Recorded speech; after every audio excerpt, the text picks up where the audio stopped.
ألا تحبون أن يغفر الله لكم ميدا جعلان إلهي دنبجينا إنه ضعفوا ماشي اسمع كفهميسا markaad walaalkaa ku xumeeyay aad cafisid dembigaaga in la dhaafayo marka lagu leeyahay war sabir oo cafi walaalkaa bimacnaa waxa waaye adiga xumaan yar uurkaagaad in yar gelinaysaa oo kulayl ah laakiin waxaad ogaataa dembigaagii oo dhan in ilaahay dhaafayo allah in yarba waxaad ku raadsanaysaa wax aad u weyn baad ku raadsanaysaa marka daa'iman ilaahay qofka muslimka wuxuu la doonayaa maxay khayr buu la doonayaa waxa lidin doonaya marka waa khayrka mar allaala markii sida la yiri miyaydan doonaynin in ilaahay dambigiina dhaaf saxaabada in dambigooda la dhaafo way doonayeen markiiba wuxuu yiri wallaahi waa raba ilaahay in uu dhaafo dambigayga wuu soo celiyay sidii uu guriga ugu noolaa ayuu ugu noolaa Misdah ibn Athaf kaanama isagoonan dambi samaynin وسيد اللي نقدونه يديلك إن أدعفي سدكي آبها دلي إن أدعفي سدكي ولا شاحوجي إن أدعفي سدكي جاري جاجي دعي كل حمر عن كودن من صومه كي باديكي من حتى وحولي موت حمر عن كنولا هذا عند جنابه كله وبادي مش وقف فوق كي متكور يا مدول بوحوله غوريغينا وينا والا دحاي وليغينا غوري مونا دسن يا marka kii ku dhacay cafi waxaad u cafinaysaa wallahi wax ka weyn baad ka helaysaa wallahi thumma wallahi qisaan rabaa gadaal inaan idin kugu dhigo hadduu ilaahay yiraahdo oo caawa qof walba oo halkan fadhiya masjid tawxiid Kampala ya iyo qof walba shaashada iga arkaya qisada qurxoon marka uu dhageysto ya isagaasi automatic ah u cafinayo walaalkii wallahi يعني قصة جرت بركيسن أو أن كل علية مر والبا أن كل علية عاون وإذا لقيب سنايا ولا ليال رسولك حليه صلى الله عليه وسلم والله نار موبه أنا حبيب صلى الله عليه وسلم عليه والله لا يأخذ أحد منكم شيئا بغير حقه إلا لقي الله يحمله يوم القيامة إنا لله وإنا إليه راجعون والله بوليه لا يأخذ أحد منكم شيئا بغير حقه متكينا والله ما قادوا شيء نكرة هيا رادو هوينا هذا شيء ما قادوا حق أوسن أولا هين شيء ما حظوا حق أوسن أولا هين ما تابصدوا وح أوسن حق أولا هين إلا haddii uu xado ama uu leexsado ama uu qaato shay xaq uusan u lahayn oo uusan toobad keenin baa ku jirta meesha ilaa laqiya allaha yaxmiluhu yowma alqiyaamah wuxuu la kulmayaa qofka ilaahay ayuu la kulmayaa ma keligii maya wixii xaqdarrada uu ku qaatay isagoo sida iyadoo culays badan buu la kulmayaa inna lillahi wa inna ilayhi raaji'uun badareemaysan xadiiskaas culayskiisa xadiiskaas culayskiisa eega walaalayaal wallahi buu leeyahay midkiina xaq darro wax kuma qaato dulmi ma sameeyo hadduusan ka toobad keenin oo uu sidaa ku dhinto ilaahay buu la kulmayaa isagoo wixii sida dhabarka ku sida qaadaya male ukun culays badan وشيء معناه نندق أكسد أيا صومريا حقو جينا أدونك أدا قاطي ورها قادم بلو يروح هذا حق لهين ومن يغلل ها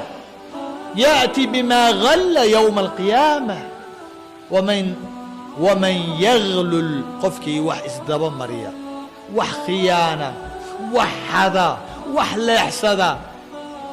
غلوي قفكي سمية وحوصا لهين قفكي قاتا ومن يغلل هدادا iska nadiifinin ya'ti bimaa ghalla yowma alqiyaama wuu la imanayaa wixii uu qaaday ama uu xaday ama uu leexsaday ama uu taabsaday ee uusan haddana celinin aakhiruu la imanayaa ha kuu yaraadaan ama ha kuu badnaadaan cali imisuu soo qaaday deeqo imise guriga ku doodaysaa inay leexsatay faarax imisaa beer buu qaatay ilaah baan kugu dhaariyey yah xuseen yah imisaa gaari buu soo qaatay imisaa beer baa la kala dhacay kulli dadku waxay la wada ordayeen sabar loogooyin aan la aqoonin meel laga keenay sabar looga darhaad la qoray qofkan walaalkii baa madaxweyne ah walaalkii baa tolka ah walaalkii baa lacag baa waa maalqabeen maxkamadda adeerkii hayaa walaalkii baa sarkaal ah wasiirka deegaanka waxa waaye iyo dhulalka waxa waaye abtigii ah ama walaashii qaba dhul qurxoon oo cidluu arkayaa laysan baa loo samaynayaa sabar loogo reerkii baa dib u soo laabanaya guriga lahaa beerta lahaa ceelka iyo gaariga lahaa kadibna war gurigaygii maxaad haysataa miskiinkanna 90 meesha ka qaxay yaa wax qaatay ilaah baad ku dhaariyeen cidna waraaqii waa wada lumeen ninkaana warqad buu wataa okay maxkamadda haddii la tago ilaah baad ku dhaariyeen ninkii guriga lahaa ee xaqa lahaa booska lahaa ee xaqa lahaa laakiin wax caddayna aanan sidanin deris haddii markhaati u geli lahaana waa la kala qaxay deris ma joogo oo deriska iyagiyaaba maaragtaayey meeshii ka tegey yaa ninkii xaqa lahaa markuu maxkamadda waan dacwaan tegaya uu yidhaahdo kii daalimka ahaana 10 waraaqaa oo xaqiiqo ah oo shaabadaysan saxiixan uu wato maxkamadda yay siinaysaa hantidaa cadaalad marka laga hadlo cadaalad marka laga hadlo kaa daalimka ah wax loo goynayaa soo maaha markee waa waraaquu wataa kii guriga lahaa awowgii saddexaad lahaa waagii aadan cadde waraaqihiisu ahaayeen laakiin aan waxba sidanin yaa waa waddada ku qulqulun soo maaha laakiin eeg xabiibkeena caaqilnimadiisa iyo caqligiisa ilaah ku dhaariyey wuu ogaa tanoo kale inay maanta soomaaliya ku imanayso wuu ogaa maxaakiimta xamare faraha badan in ay dhulal dad ayan lahayn ay siinaayaan wuu ogaa caasho iyo ceebla cawrale iyo deeqa faarax iyo nuur cabdi iyo xaydar yaxye intuba inay dhul taabsanayaan wuu ogaa dulmina ay ku qaadanayaan wuu ogaa wuxuu kala ogaa in walaalkood oo madax ah ama maxkamadda jooga ama laan un xaafadun madax ka ah in uu waraaqo ka soo qaadanayo dood inay dhacayso khusuumaad maxkamadaha loo dhigay wuu ogaa xabiibka salawaatu ullahi wasalaamu calayh wuu ka sii hadlay waa 1430 sano ogow waxa maantana haysto ka sii hadlaya wuxuu leeyahay labaa ii imanaysa oo midi xaq leeyahay laakiin akhras aanu caddayn sidanin waxna goosan karin waxna caddaysan karin laakiin xaqii buu leeyahay waa madluum miskiinka ii mid daalim ah labada ruux mid baa daalim ah waraaquu la ordaayaa wasiir baa ku saxiixan xildhibaan baa ku saxiixan maxkamaddii kii kalea ku waa waraaqiisba u sharciyaysan yihiin markay ii yimaadaan yaan u goynayaa aniga midna waa aftahanoo caddayn buu sitaa waa xaqa ma laha waa daalim madluumkii miskiinka xaqa lahaana ma hadli karo waxna ma sita yaan u goynayaa aniga xabiibkaa dhahay salawaatu ullahi wasalaamu calayh waxaan u goynayaa kii daalimka ah ee waraaqaha sitay annaga daahirkaan xukunnaa caddaymaha iyo waxa la keenaanu kale xukunnaa laakiin ilaahay wallaahu yatawalla saraa'ir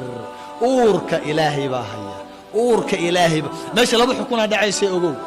wuuna noo caddaynayaa ishaaruu noo bixinaya xabiibka kale isaga markuu gooyo war ma dhulkaad leedahay waraaqahayga keen hoo adiga kii lahaana waa kana anigu wax ma haysto waa liiqi waraaqihii waa iga lumeen baba xoolihiian maxaa waraaqaa ilmihiianba ka tegay oo reerka baqdin baan la cararay adiga waraaqahaagii qaado rasuulku kor buu xukumay waraaqihii xukumay laakiin xukunkaa markuu ridaayo xabiibka salawatu alayhi markuu ninka xaakimka ah ridaayo qaadiga uu ridaayo ninkan madaxda uu wax ridaayo waxaad la socotaa waxaa isna ridaya allah subxaanahu wa tacaala rasuulka uurka daahirkaasuu xukumayaa ilaahayna wuxuu xukumayaa baatinkee la soco hoos buu xukumayaaye wuuna noo ishaaraa xabiibku wuxuu leeyay salawaatu ullahi wasalaamu calayh war ninkan u gooyo wax uusan lahaynow warku waa cad yahay wax uusan lahayn ninkan u gooyow oo aan ugu gooyo waraaqahan dulmiga jawrku ka buuxo ee uu sita darteed aan ugu gooyow waxaad ogaataa taasi goynteeda kuu xalaalayn maysee ilaahay subxaanahu wa tacaala isna hoos buu xukumayaaye la soco gooynta aan kuu gooyey xalaal kaaga dhigi maysee waxaan kuu gooyey maxay gabal cadaab ah ayaan kuu gooyey xaqa walaalka muxuu ku tilmaamay qitcatun min annaar qaar baa iska dhaaf dhule guryo dhisan oo dhowr dabaq ah ayay goosteen oo maxkamaddii haddii maxaan samaynaa ninkaanaa loo gooyey markaasuu leeyahay maxkamaddaa ii goysay wuxuuba moodaa maxkamaddu inay wax xalaalayn karto hadduu xabiibkii bileey salawaatu ullahi wasalaamu calayh xaq walaalka waa